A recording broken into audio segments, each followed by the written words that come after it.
Welcome to the Food and Art channel, where we combine food and art and cultures because food is so beautiful to paint and draw.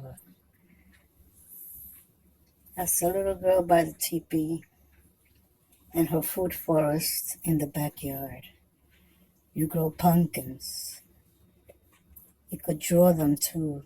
You grow squashes, different colors, yellows and blues.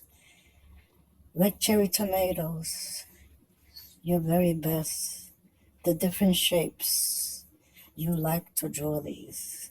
It's a very good experience. And don't forget the indoor food forest by your windows. In the front yard, you could grow corn and then draw it. And then you could grow cherry tomatoes also.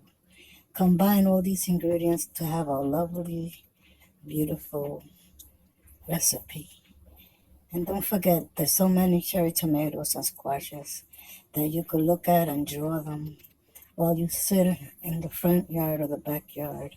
And don't forget the eggs, the chicken eggs, that give you those beautiful sunny side eggs, those natural chickens. Don't forget to subscribe and like.